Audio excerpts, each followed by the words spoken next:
That's all right. Okay, guys, now listen. This is live, okay? So now don't worry about this. But if we get a question we can't answer or something goes really, really, really, really wrong, just freeze like this. And we'll blame the bad internet connection and we'll cut to black, okay? You got it? That's good. I like that. That's a good idea. Guys, we are live. We're on. What?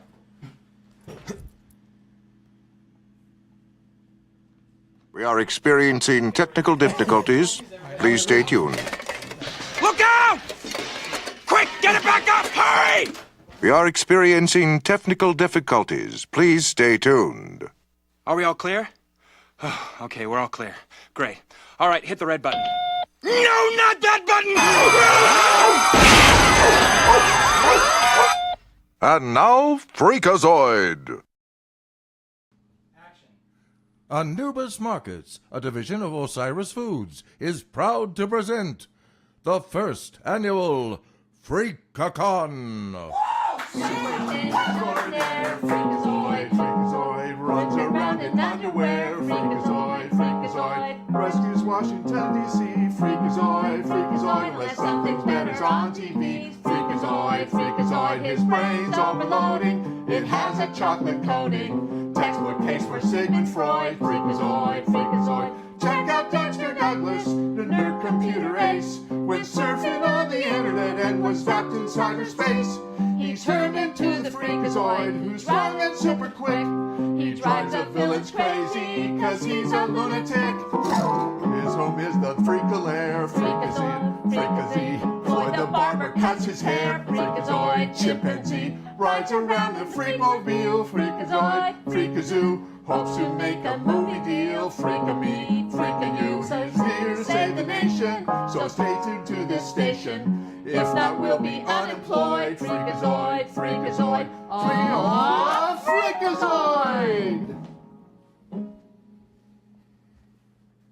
Woo! Yeah! Woo! Yeah! Great things! And now, ladies and gentlemen, here are your hosts, Tom Ruger and Paul Rugg.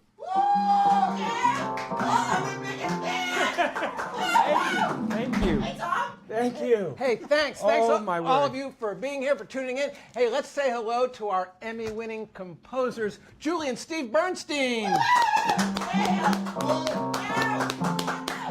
And let's also say hello to the announcer of Freakazoid, the one, the only, Mr. Joe Leahy.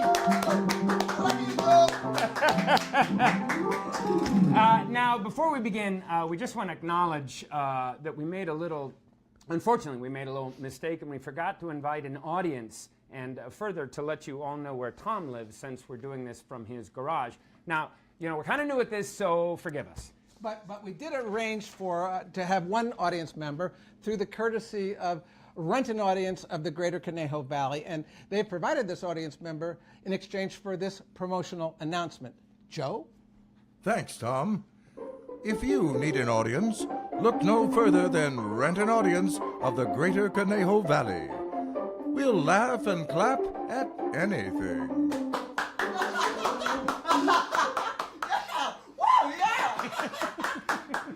So we have our audience, and freakacon is a go. That's right, Tom. And ladies and gentlemen, this very exciting announcement, Steven Spielberg, our executive producer, is going to be calling it at some point during this hour, so make sure you stay tuned for that. Yes, please do. And,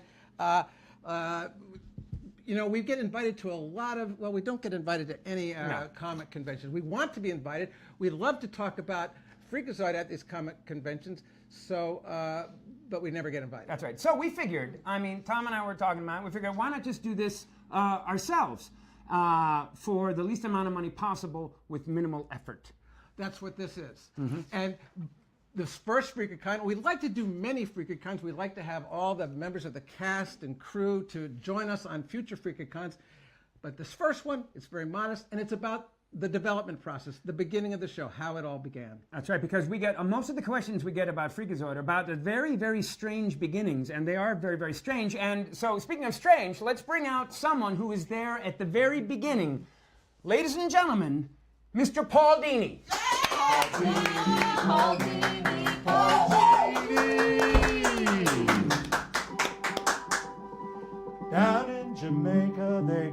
Lots of pretty women. Oh, no, we didn't. Sorry, we didn't get the clearance. We didn't get clearance for that song. What a disappointment for the fans. Well, Paul, my word, thanks for being here. Thanks, guys. You talk. Joe, I believe we have a commercial announcement at this point. Oh, that's right. Oh, yes, well, I'm so sorry to butt in, but I'd like to let everyone know that this segment of freakacon is sponsored by Anubis Markets, a division of Osiris Foods. So shop at the sign of the jackal-headed man for food so good you can eat it. Yeah! I love that place! Right there. So, Paulie, we're here to talk about the beginning of Freakazoid, and you were there. So let's pretend we're flies on the wall. Let's go back to that time.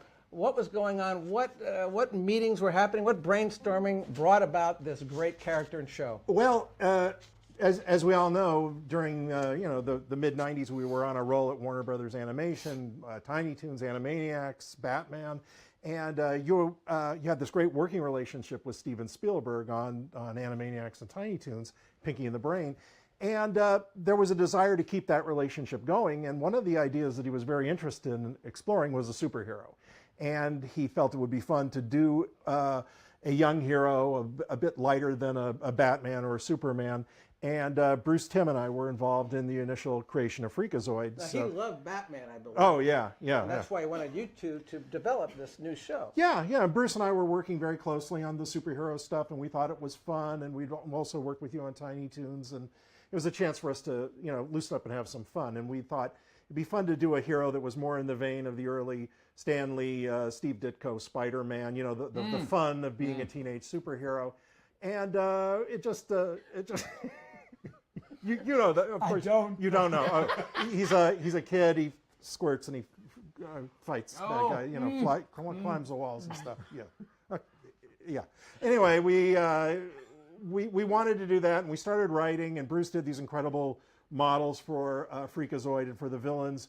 And once we got into the writing, I think Steven felt it got a little heavy. Like it got more soap opera-y. It got more into the plot and the crime stories. And he thought, maybe you can go another way, go a little funnier, a little looser, more in the spirit of Animaniacs. So Bruce and I both stepped back for a while. He went back to work on the superhero stuff. And then once Freakazoid was back up and running with more the funny vision that you guys would bring to it, I came back and wrote some of the scripts. Yeah, you wrote some great stuff. So some of those early villains certainly, and the characters you created with Bruce certainly made it into the next iteration of the show. There were so many of them. They were great. There was like Cave Guy, Cobra Queen, Longhorn, and Candle. I can't say his name. The Boogeyman, and a lot of the others. There was the Lobe. There was that our new one. You had the Lobe, and I think yes. We had scads of characters that never made it. I was looking through some old model sheets. There was Ben Franklinstein. Ben Franklinstein. He was like the Hulk, but as Ben Franklin. He had a kite on his electrodes. Can I just say something real quick? You're the best guest we've ever had. I mean, I really appreciate it. We've been doing this a long time, just to have someone like you come out and just ask one question, you make our job so. We did all the research and we know most of what you're going to say, and even though we know it, it's interesting. Thank you. When it comes out of your mouth. To know, man, woo! Great. Paul Dini, Paul Dini, and absolutely right. So, Paul, some of your favorite Freakazoid episode characters. Fanboy was one of your favorites. Fanboy, that was a delight. That was a lot of fun to write that one. And you were in, I believe, Mitch Schauer, the producer, caricatured you and put you in that Fanboy. I was expendable, lad. Yes. Yeah. Did you do the voice too? I did. All of and he was sprayed with milk. I got sprayed by milk. I got taken out by the milkman. So yes, and then one of my favorites that you created the character of Foamy the Freaka Dog. Foamy. Big fans of Foamy. Yes, that was a lot of fun. And then of course 30 years later, Paul Rugg coincidentally puts out this video that went viral, I believe. Yes, did it not? Well, it's up to at least on Facebook. It's about 103 million, maybe 104 million. By tomorrow, we're hoping 105 million. various other platforms. of a dog like some of Foamy, us, like the way it's that up Foamy to would attack about Freakazoid. 160 million. So and they it was anticipate Foamy, basically. Yeah. He took Foamy Yeah. and he made it into this. by the end of the Yeah, year, he probably did. 200 million. Who knows? did, But yeah, yeah, millions. and, but this is not one of those things that you really get bitter about. No, of course. I'm glad because No. you know he's a And he- he's a big guy. He takes Yeah. he's going to roll with it. Right, How yeah, much money are you making on that? oh my gosh! You know Yeah. when they say we pay cash for videos, Oh. they don't really. Yeah. Wow. Oh, yeah. So So that- that was great, right. But a little bit of how did Freakazoid talk to Foamy? Oh. Little sweet meats, little sweet meats, Thank little you. sweet meats. We I got don't great know, it's fans. just annoying Where, now. So now, when you some of the characters, well, how about some of the comic book questions? Because you're a big comic book creator. Yeah, You've yeah. created a lot of characters, big characters. Yeah. What's the big girl character that you go? The Harley. Some clown. Harley Yeah, Quinn. yeah, the clown girl, So yeah, we have yeah. questions from our fans about you and comic books. Yeah. By the way, these questions were culled from our Facebook page. Yeah. And Jasmine Jeter wrote, should Freakazoid have his own comic book? Absolutely. Why has that not happened? I mean, it's been years. That would be great. And it would be fun for you to write it and for all of us to jam on that. What It does would be that great. pay? Do you know? Yes. Is there money? No. But it would be fun. Okay. Yeah. No. Go. Fun. Yeah. Right. Oh, Tom David Johansson writes, Steph of the Freakazoid family of the show, is Stephanie secretly Harley Quinn? No, she's secretly Poison Ivy. And Michael Brent asks, should Freakazoid and Harley team up and be a couple since they were both created by Paul Dini? Well, that would be fun, but the combined the wackiness from both of them would cancel each other out. So an adventure with them would be them stopping by the deli and getting some rolls and feeding ducks in the park and going home to separate homes. I have I think another question that I think is something that we all kind of think about. This is from Claire Walters. Have you gone back and watched some Freakazoid episodes? And if so, were there any jokes that you had forgotten about that you were pleasantly surprised were in there? Well, when we were writing the show, it was gag after gag, and we were writing them really fast. And so a lot of times, by the time the episode would come back, I would have forgotten like half the jokes. And like about a year ago, I was at a convention, and somebody came up to me and they said, "I got to thank you. Relaxovision's the greatest invention ever." And I had no idea what they were talking about. In my head, I saw like a chair with a TV on it that you put quarters in, like at the bus station, that gave you a massage. And I'm going like, okay, that sounds good. Yeah. And then, what is that again? He goes, that was an episode of Freakazoid you wrote. And I'm going like, oh yeah, okay. And a summer place theme started playing in my head. It was just one of those things that was lost to time in my So head. there's your answer, Claire. Yeah. They do get lost, but we're grateful that people enjoyed them and loved them. Right. Yeah. Now, Paul, as you know, I mean, I think you do know, we've asked our viewers to send in their videos explaining why they should be Freakazoid's next fanboy or fangirl. Yep. All right? Great. I tell you what, Joe, why don't we go to our very first video, and who do we got, Joe? Well, Paul, our first finalist is Cameron E. Brewer. Hey everyone. So, this is my submission for the Freakazoid fanboy or fangirl video, and I'm going to tell you a little bit about why Freakazoid means so much to me and my fellow blue people. Now, as you can see, I am blue. My skin is blue. I've been this way my whole life. And, sorry. Freakazoid has given me the confidence to be who I am as a blue person, and I think that I speak for all blue people when I say that, because you don't know how hard it is to go out in public looking like this. I've been called so many names. I've been called Avatar, Smurfette, Dr. Draken, Cookie Monster. Look, and another thing, just because I'm blue, that doesn't mean I want to be part of the Blue Man Group. That is a very vicious stereotype. I mean, if you want to be a part of the Blue Man Group, that's fine, but just because I'm blue doesn't mean I want to be part of that group.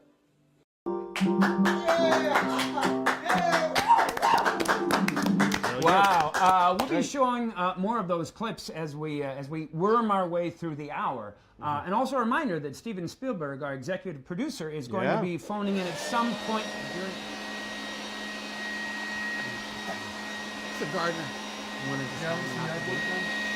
just I thought I told him not to come. Hey, Wolfgang! Wolfgang! Wolfgang, what are you doing? Turn it, shut it off! Shut it off! Oh, gosh. No, don't do this ever. Shut it off, stop.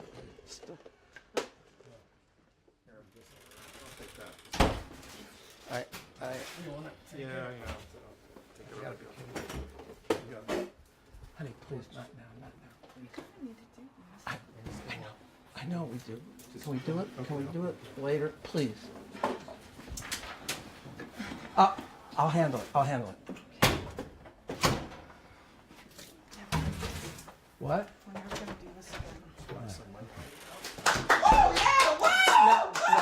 No, not that. Not that. and now, ladies and gentlemen, moving on, let's please welcome the first producer of the first season of Freakazoid, Mitch Shower. Yeah.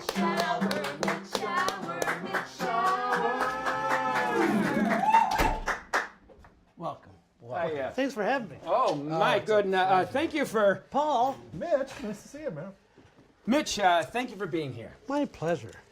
Sorry to interrupt, Mitch, but I'd like to take this moment to remind everyone out there that this portion of freakacon is brought to you by Anubis Markets, a division of Osiris Foods.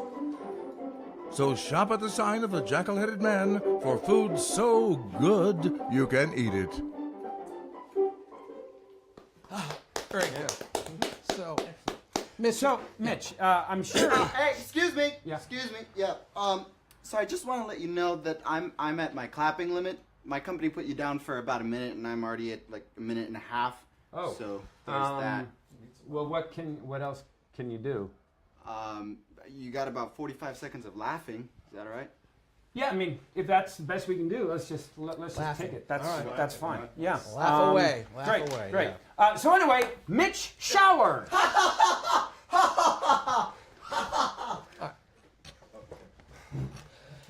Hey, Mitch. So you were dragged in kicking and screaming many years ago.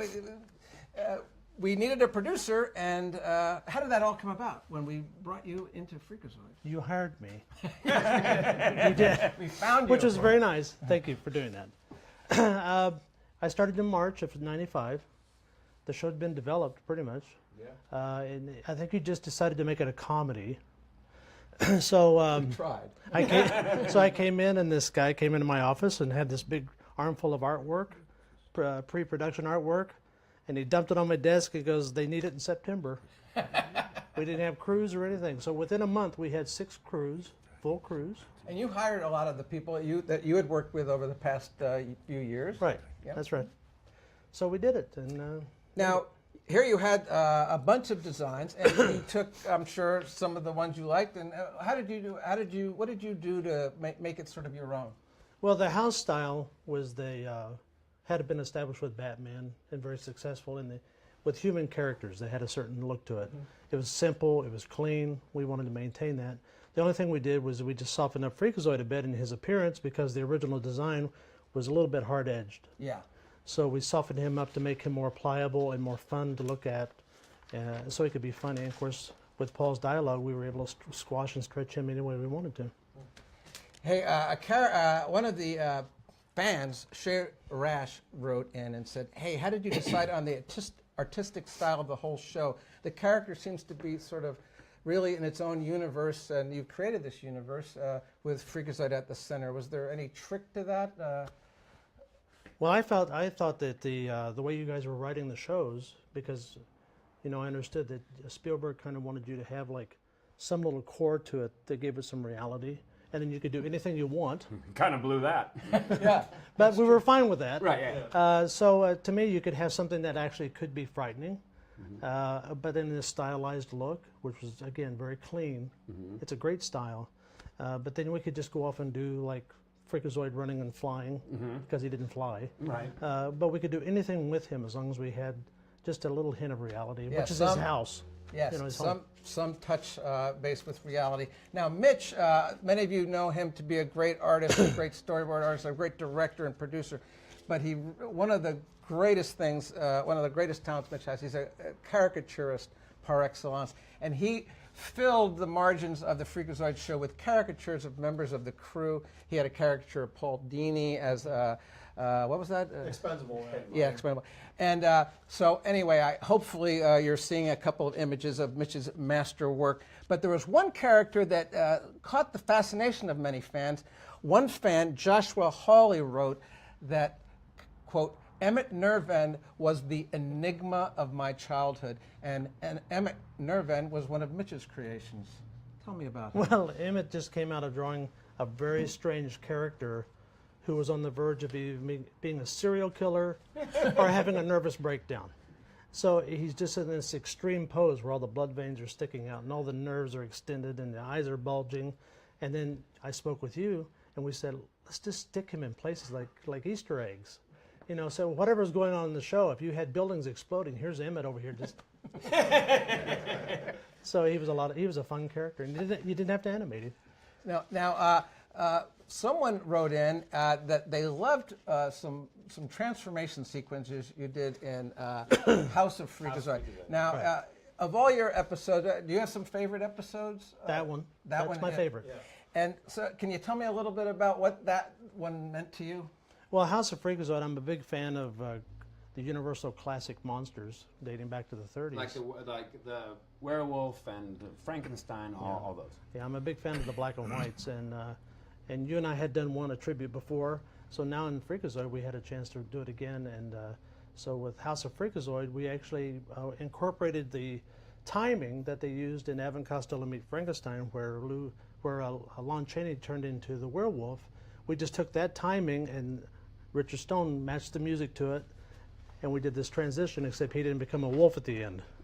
He became all these bizarre Basil Wolverton looking things. Mm-hmm. That's right, Basil Wolverton. Yeah. So that was draw those? I designed a couple of them. Yeah.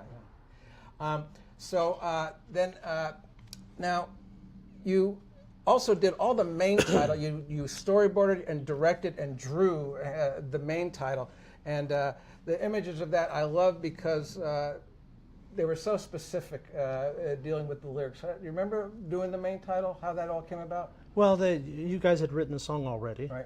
So what I was trying to do is basically a literal interpretation of insanity. So if you had Sigmund Freud and Freakazoid, you know, in an analysis appointment, yeah. Freud would be speaking in like Old English, very proper, and Freakazoid was speaking in chalk. You know, so everything that you guys wrote, I tried to match that exactly, and for some reason it just makes it funnier. Yeah, it's beautiful. Hey, let's do something special now. Yeah. Let's have Mitch draw something for us. Oh, Mitch, would you draw something? Mitch? I'll draw. We have a palette right My here. pleasure. I'm going to move out of the way. And we're going to have Mitch. Let's let Mitch draw something. That's fantastic. And let's see. You have a. Here's the pen. Here's the pen. There's another one if you need it. All right. And are you able to get in there, Mr. Braverman? Great. Are we good? So you start off with just the small top of the head. Bring the cheek out. Pointed chin. Bring the pointed chin back up here, and there's where the ear goes. Now I always like to put the bridge of the nose and do the nose. And then do this big stupid grin that he always did. Have the tongue sticking out because he wanted to be goofy. And then he always wore the mask.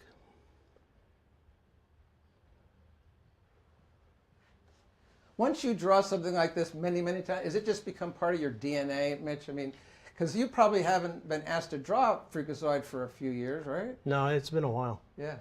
So anyway, you do color in the mask, and the thing about drawing characters is it takes a while, and you get into this rhythm with them, and then it just kind of becomes like second nature for you.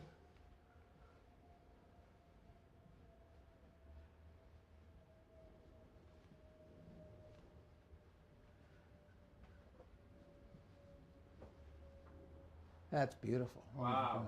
God. Super teen extraordinaire. So there's our buddy. Wow. Yay! Woohoo! Wow. Oh, that's great. awesome. That's gorgeous. That is awesome. You know what? May I just? I'd like to try a little something myself. You should. I mean, can I have just give me a name. Just any name? Yeah, like just someone's name. Tim. Tim. So now, Joe, can I ask you for a type of forest creature? Forest creature. How about a gopher? A gopher. All right, now I'm going to make Tim a gopher. Okay. So Wow. Wow. yeah. See, we got so much talent here. So what I always do when I do this, I sort of look at first, and what I'm going to do is I'm going to take the M, and I'm gonna just go like that, and turn then on this fill one. some teeth in there. I'm not going to use this, but I'm just going to sort of cross this over and try to put some legs on it. You said what, Joe? A gopher. I said a gopher. Okay. So what I'll do is I'm gonna borrow that and just put that right there. Yeah, that's good. Good. Use anything you need. There you go. So it's a gopher. It is. Yeah. Okay. Yeah. Well done. Yeah. Very nice. Yeah, thank you. Thank you very much. Well, Wow. Now, you know what, Mitch, you mentioned, by the way, we are going to be auctioning off Tom's refrigerator later. yes. And so just, we'll yeah. give you the PayPal numbers. Yeah, but anyway, Went down. you mentioned Richard Stone's main title, or you mentioned the main title. Yes. Now, not a lot of people know that, well, you pick up No, the story. Richard Stone wrote some demos for the main title that we didn't use. We used, of course, the great one that he created, the beautiful music, but he did another demo for main title early on, and no one's ever heard it until now. So here's Richard Stone's original Freakazoid main title demo. Freakazoid main title theme demo.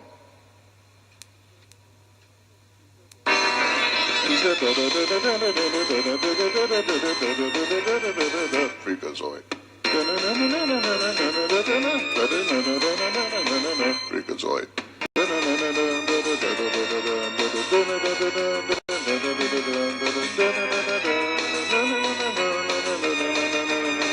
Freakazoid.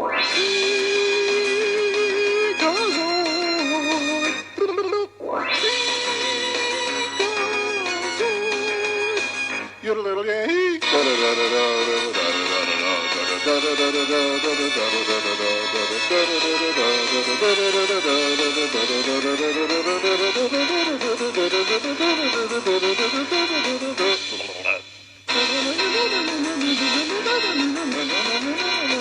Freakazoid.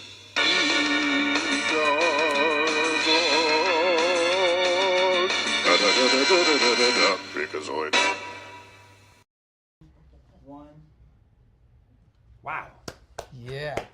That's amazing. That is the that is the great Richard Stone. Now, it's time for our next fanboy or fangirl video finalist. Joe, who's next, my friend? Well, thanks, Paul. The next contestant is Elizabeth Woodruff's 2-year-old daughter.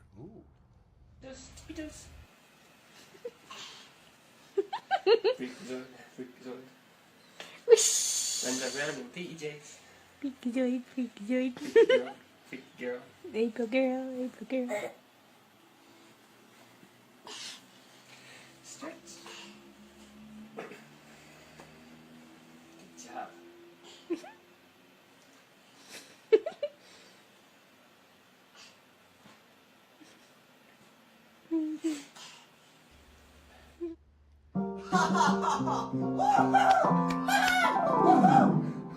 Wonderful. She's going to be tough to beat. My gosh, oh my a gosh. cutie. Now, let's talk about the script process, the story process. Paul Rugg, John McCann, and I were brought into Freakazoid in basically around January, and we were told, let's write some stories. I know that the first thing I did, I went home one weekend. It was raining all weekend, and I had the chance to sit down and just write things about superheroes. And I would always put Freakazoid in them, but they were sort of silly, short little bits that I just thought might be funny, like the Legends Who Lunch. I did some moron sketches where he comes down to Washington, and there was Handman. That was the first Loeb. There was the whole weather report. So I did a whole bunch of like one-page sketches, and I had like a big pile of them, and I brought them together, and they didn't really congeal into like a story. They were just like little sketches, and so we sent them over to Stephen and McCurdy, and he said, well, these don't really make a lot of sense together. Right, but he didn't not like them. He was just like, oh, this is a bunch of stuff. Yeah, it is a bunch of stuff, and he liked it, but then I thought, hey, Paul and John, do you have some ideas on how to make this into like a show? Right, so while you were just sort of playing around, John and I, who had been working on Animaniacs, so I think we were like, oh, so this is a superhero show. We're gonna try to make sense. And we said, right, yeah. But we didn't even know yet from what you had said that we should be like trying to be really silly. John and I were really trying to get into the Freakazoid's head, and where did he live, and what kind of car did he drive? Did he fly? We didn't know. So I wrote the origin story of how he turned into Freakazoid, but I only got like 20 pages in, because then we went on Christmas break, and I was like, I want to be on break. And I remember the guy that became Roddy McStew, his name was Whoa Woo.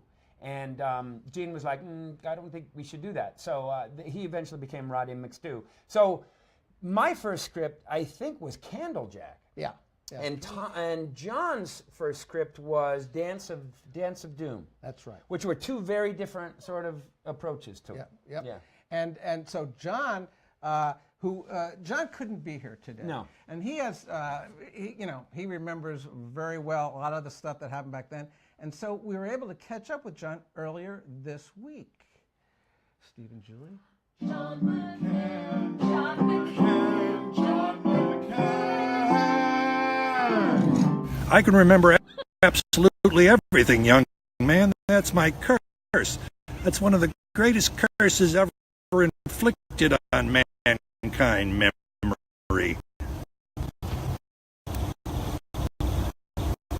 Happen to have any happy clown breakfast soup? No, I'm sorry. I'm afraid. Look at me. I've asked you for happy clown breakfast soup. I've become quite a soup lover. Breakfast soup, though not afternoon soup.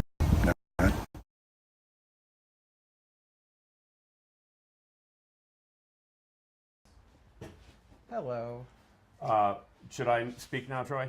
Yes. All right, evidently, Troy Benjamin has just informed us that we're dropping a lot of frames on John McCann. I'm not quite sure what that means. In technical parlance, not good. So he's going to try to reset that because, Troy, do you think we're good with that yet?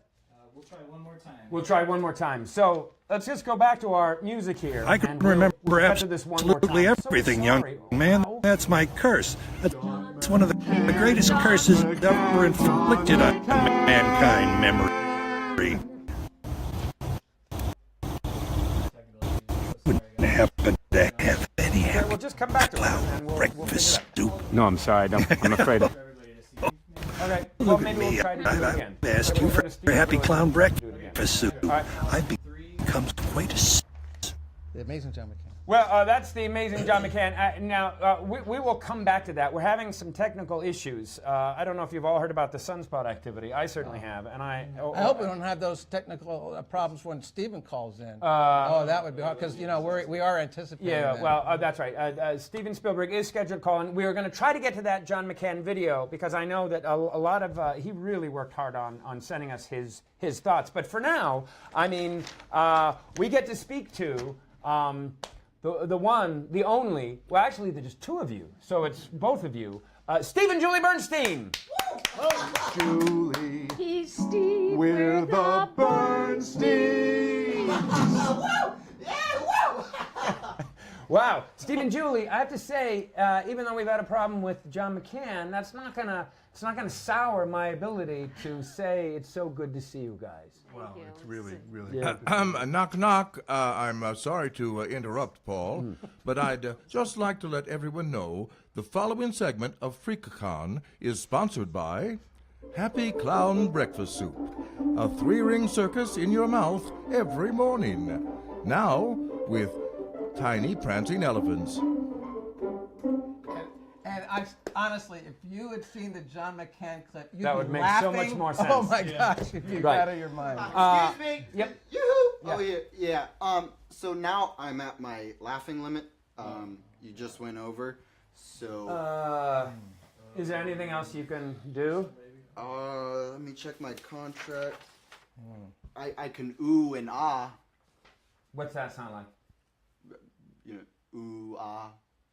It's kind of bad. Well, I mean, is that what we got to do? Oh, well, fine. We'll just go with that. We'll just that's fine. All right, Steve and Julie Bernstein. It is so good to have Emmy Award-winning composers sitting in the same room with us. It's great to be here. Ooh ah. That's going to work. Okay. So, one of the questions we get asked a lot, especially since it's not done this way anymore, but the fact that you guys on Animaniacs, Pinky and the Brain, Freakazoid, you guys got to continue the whole orchestra, to have a many-piece orchestra, which is unheard of today. So what's that experience like? It's really it's a dream. It's a party. We spend 2 weeks writing in our lonely composer's room, and then no, it's okay. Oh. But then we get to come out and have a party and have the best musicians in the world. How many musicians were in that room with you? 3. 35. Oh, They're about 30, 30 to 35. 35, depending Wow, on the that's episode. fabulous. Yeah, it was amazing, and we'd come out and have a good time and have our music played live. It's great. Nothing like it. And the style of music for Freakazoid, I think, was you think sort of different than maybe what you're doing for Animaniacs? Yeah, there was a lot more brass. It was sort of big bandy. As a matter of fact, we had the great Gordon Goodwin, who was on our team of writers, and that was great. He's got his big fat band. Yeah, he's And huge. so, so that was really great. So it was like writing sort of jazz, old style jazzy big band a little bit. And combining that with kind of the stalling Animaniacs, cartoon yeah. silliness. Yeah. It was great. So what is the process of when, because I remember you guys would come in, you'd meet with Tom, you would see it, you would see the product when it was just sort of what we call a working cut, a rough cut. Rough cut, yeah. And you would sit with, because sometimes I'd be too much in the room writing or something, but you would sit with Tom. Spotting it. So seeing- what does that mean? Well, we watch it together, and there'd be a moment where we'd have to play a certain kind of music, and Tom would say, "Oh, well, we want a lullaby here," and so I'd take notes, and we'd say, "Okay, lullaby at 2 minutes and 14," and we keep doing this process through the whole episode, and sometimes we'd say, "I have no idea what to do, but we'll figure it out." You usually, like the Pope would walk in and bless Freakazoid, and they would do some Roman Catholic. Well, I don't know. Right, whatever. Some whatever. hymn-like thing. Right. And so we have a general, well, actually fairly specific idea about how the episode's going to work musically. Wow. And we had a music editor who would give us the exact moments at Tom Tom Lavin? Lavin, Tom Lavin. who would say at 2. And at Doesn't 2. sound like he means that anymore, though. Well, it's. I guess he's tired. Can we get? At wait. 2. Can we get a more really? sincere one? Really? Yeah. Ooh. That's much better. Yeah. All right, it's good. So like at 2 minutes and 14 seconds, the door would slam, and so we'd make sure that we had the music ending there or the music playing on that. Wow. Now, you've been nominated for many Emmys. You've won many Emmys. How many Emmys do you folks have? Well, he has. I have 5. Ooh. And I have 4. She has 4. But I have this. I was nominated for an Emmy for Best Song for the song Invisible. Great. Well, why don't we? I think we should hear that song now. A live performance of Invisible. Here we go, ladies and gentlemen. A rare treat. By the way, I don't think this has ever been done. Let's go ahead. Definitely a live Invisible. Here it is. Okay, ready? Okay. How do you find what you can't see when an invisible guy goes on a crime spree? He's gone. Where did he go? Mitch? That invisible. He's a power-hungry kook with a scepter full of juice. So tell me, where did he go? Boo! That invisible. Drinking up all the waters, he's a nutcase on the loose. So tell me, did he go back to his sandy tomb? Or visit friends in Saskatoon? So tell me, where did he go? Speed it up a bit. That invisible. He's a menace to the town and to property. He wants to be in charge of you and me, I guess. And now the very slow ending. How do you find what you can't see when an invisible guy goes on a crime spree? Invisible. Wow. That's amazing. That is Well, thank you, Steve and Julie Bernstein. Now, Joe, I believe it's time for our next fanboy, fangirl video finalist. Well, thanks, Paul. And our next contestant is Jason Oakley. Ooh.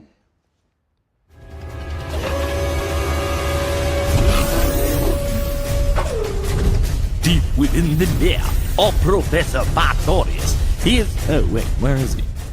Ah! Sorry I'm late. I was stuck with a very fastidious individual. Get that out of the way! I'm just here to win that prize!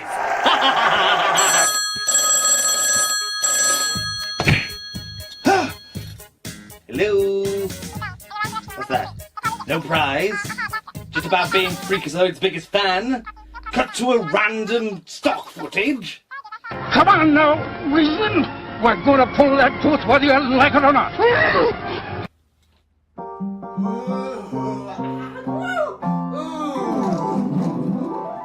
Hey, fans. Ready to freak out because we have your fan questions. About a month ago, we asked all of you to send in your Freakazoid questions, and that's what we're going to address right now. So, Mr. Joe Leahy. Yes? Okay, this first batch of questions is for Paul Rugg. Oh. Ready, Paul? I'm ready, Joe. All right, then. Ricardo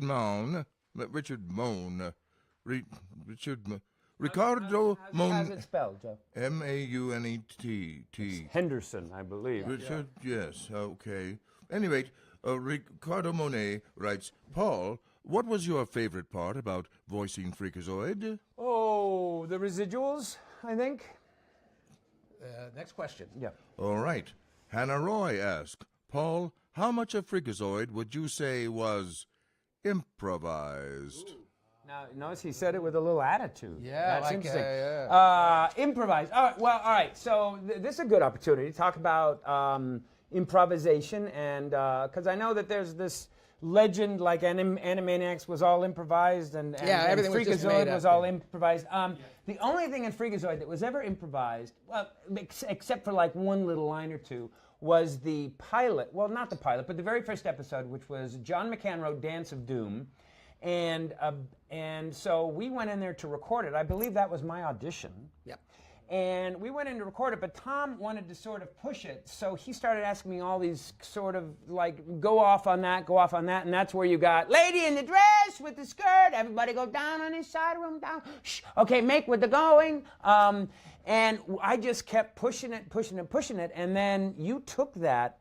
I believe it was like 20 minutes. Yeah, we cut it together, and we made it. It went on quite a while. Right, and so you sent that to Steven, and he said, fine. He said, that is funny. Yeah. He said, hilarious. He said, Paul should do the voice, and then, so I thought that was the end of it, and then Tom and Mitch, you guys made the show with all that extra crazy stuff. You thought we were just going to go back to the old script. That you would go back to the script. So, But what that did was helped John McCann and I to go, oh, this is really weird. Okay, so we would go back and we would modify. The only thing that I remember being totally improvised was in Candle, the episode where Freakazoid talks to Joe Leahy and he talks to Ed Asner.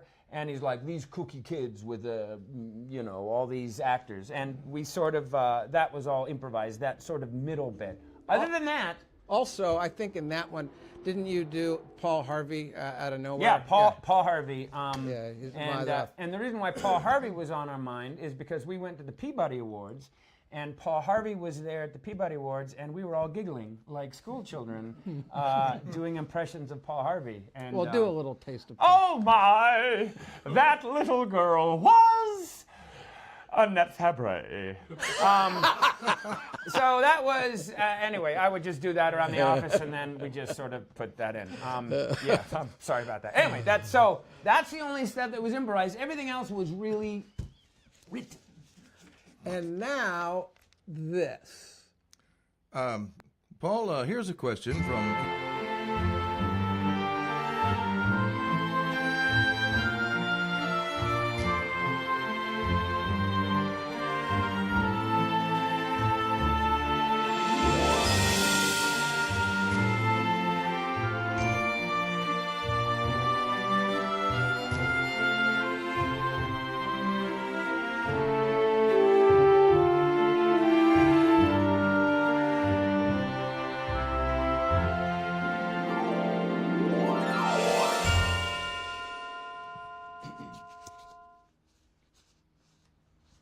Joe? Oh, here's a question, Paul, Yeah. from Cam Roth. Okay. Now, how much control did the writer's room have over what went to air? Some bits and references were so obscure that they began to border on the surreal. I was wondering if anything ever got shot down purely being too confusing or too weird. Cam. Listen, let's talk about the term writer's room. Cam. Oh, Cam. The term writer's room, we didn't use that because we didn't have it. See, writer's room was invented by nervous executives in the theory that the more writers you put in a room together, the funnier the content will be. Cam, please don't fall into this trap because it's not true. When we wrote Freakazoid, in fact, when we wrote Animaniacs, we all had individual, what we call them offices or rooms. So I had my own room. Paul had his own room. I mean, everybody had a room. And in that room, you would write, and then you'd come out of your room, and we'd meet in the hallway, and we'd show everyone our work, and then, and that's how we did it. So we never, in my opinion, Cam, never fall into the writer's room thing because it's just terrible and it doesn't work. Have I answered the question properly? Yes, that is Okay. absolutely correct. Thanks. So now we'll go, And Joe. now, back to our questions. Yes. From the fans. Now, Paul, for me again? Harrison Grant asked, most of these are for Paul. Harrison Grant asked, what inspired the Disneyland boat ride gag in Cloud? Oh, the Disneyland boat ride. Yeah. Yes, that's right. And now this question concerns Hugbees. Go on, say it with me. Hugbees. Sheila Chewell, Preston Davidson, and lots of fans want to know, where did Hugbees come from? Oh, from my writer's room. Joe? Well, that's fine, but okay. Once again, Fenomozzo, Finomazzo, Well, how's it Feno, spelled, Joe? F-E-N-O-M-O-Z-O, Fenomazzo writes, Mr. Rugg, how did you get Ricardo Montalban on board with the show? All right. So Ricardo Montalban was like, I never thought we could actually get him. So I had written I wrote The Chip, I believe it was, which was season 1. Like, we decided we should probably do an origin story. And so the villain was going to be like Khan. And so I wrote all the dialogue like Ricardo Montalban in Wrath of Khan. And you do that naturally when you have that voice down, dude. Yeah, oh, my, he passed me. Round the moons of Nibi, I will spit at the face. And I would sort of write to him to his cadence, and I thought maybe we would get someone to do an impression of him, Mo LaMarche or whoever. And Andrea Romano, our director, she said, well, I think, I mean, I'll just try to get him. And I was like, yeah, right, that's never going to happen. So she sent a script to him. Anyway, what we didn't know was Ricardo was just suffering from, he had a leg injury. A horse had fallen on him back in the 50s. So he had just had surgery, I believe, and a doctor was over at his house to see how he was feeling, and he was kind of mopey. And the doctor's like, well, you should really get out of the house. And he goes, well, I don't know. I just got a script for this something called freakazoid. I don't know what this is. And the doctor said, you should go do it. I don't know what it is, but just get out of the house. Because of that, oh my. Because of that doctor, he came to the show, and then he loved being on the show. In fact, he would come in, and he'd be like, I see where you're going with this joke. I like it. And we would try to direct him sometimes. He'd go, Ricardo, and this one, he would go, no, I got it, I know. And he would, right? He was perfect. He was knew awesome. what he was doing. Thank you for that moment from the past. Oh! Joe, go to the next one. All right, then. Here we go. Casey Vines writes, Paul Rugg, could you recite this familiar line? Palm trees, hula girls, pineapples, hula girls, surfboards, hula girls, hula girls, hula girls. Of course, it all adds up. I've somehow landed in Norway. I think, yes. You ready for this? I can, yeah. Palm trees, hula girls, pineapples, hula girls, surfboards, hula girls, hula girls, hula girls, hula girls. Of course, it all adds up. I've somehow landed in Norway. Ooh, wow. Very nice. And let's see, do we have a video clip coming up next? Yes, exactly. Paul, now this one is on video. Oh. Okay, Valerie Tidwell and Max have a pressing question. Okay, Max, did you have any silly questions for Freakazoid? Yes. What's your question? This one. Alright, what are you asking? I was asking the tongue one. If he can stick his tongue out like that? Uh-huh. Can you make this face?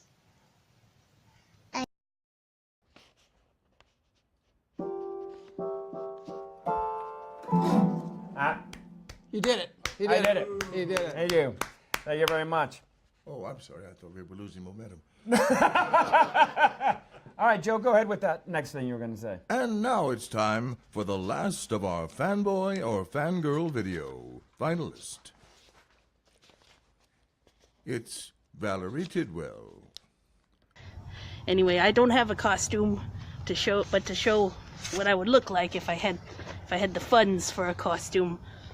I spent all my money on my habit. I got a bad habit, a $5,000 a day habit of action figure collection. This is about what it would look like. Something me and Freakazoid. He's got an F there for Freakazoid. I got a G for Geekazoid. You see, my pants are really high. It's a joke. I got bad fashion sense. Pointy glasses, horn-rimmed glasses, but higher, the big glasses. So that's my sidekick. I think I could make it, really pop, really zing for you. My voice is not so cute anymore, but And finally, a question for all of you. Rebecca Bell writes, what would you like to say to the people who used to fly like Freakazoid during their childhood? My boyfriend being one of them. Keep it up, stay with your dreams. Just keep it up. I think you have one more, Joe? Yes. Yeah, never stop flying. And last but not least, with heartfelt, last but not least, a very special question for Paul Rugg. Oh. It's from Amber May. Oh. Amber writes, "My question is for Freakazoid himself. What was it like when you found out in 1997 that you would no longer be able to entertain your young fans? I remember at 5 years old sitting in front of the TV waiting for you to come back. But you sadly never did come back." Oh, well, you still made history, though, and I thank you for giving us those smiles. Your loyalist fan, Amber. Just cut to a tribute. Go, cut.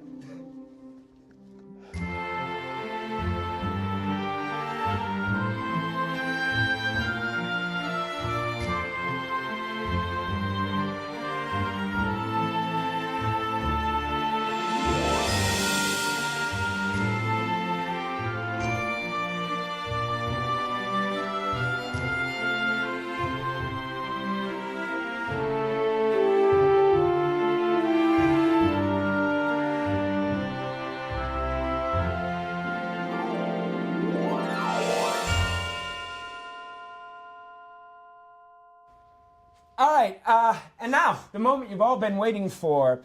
Who is the new fanboy or fangirl? Will it be Valerie Tidwell, Jason Oakley, Cameron E. Brewer, or Elizabeth Woodruff's 2-year-old daughter? And the winner is... Elizabeth Woodruff's 2-year-old daughter!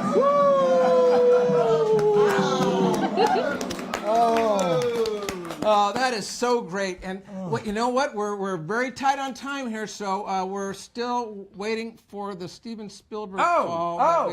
Yeah. You know what? Let me go. Make see sure if I can patch that through. Oh, that would be good, because I think he's calling. I would suspect he's let's going to be just, calling. see if I can patch pray to that. God. And anyway, while we're waiting for hopefully his call to come, do you have any final questions for us, Mr. Leahy? Yes, I do. I have a question. I would like to know, Joe, what are the... Joe, I have to call you up. This is it. We got him. Hello? Wait, hello? Wait, I can't hear you. Hello? Oh, yeah. Hi, it's Steven Spielberg. How are you? Is this Tom? Steven? Yeah, hello. We're so glad you're here. That you called in. I'm here with Paul Dini, Mitch Schauer, Julian Steve Bernstein, Joe Leahy, the crew. We're having Paul Rugg, of course, the whole Freakazoid gang, and we're. Oh, wow. Oh, that's fun. You know, I have to tell you, Freakazoid, of all the things I've done, from Jurassic Park to Schindler's List to Saving Private Ryan, my friend Timmy, I have to say that Freakazoid is definitely one of the best things I've ever done. Is Paul up there with you too? Well, Paul, he left the room to make sure this call came through. He's not right here right now, but I know he I'm sorry? He's so talented. He's just so talented. I was just hoping that he would show up. Oh no, he's here, but he is. Oh, good. You know, I can tell you, he's just a talented guy, and there's a lot. He's so talented. He's like lightning in a bottle, and he's fantastic. What are you doing?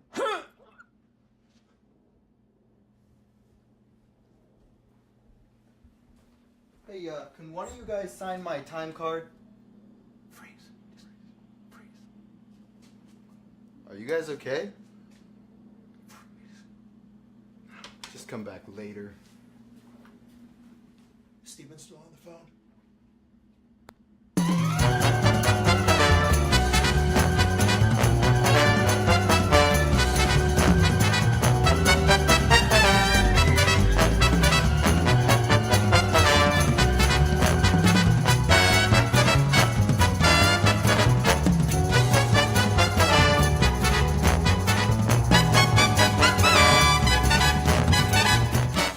You're very popular in a number of state institutions.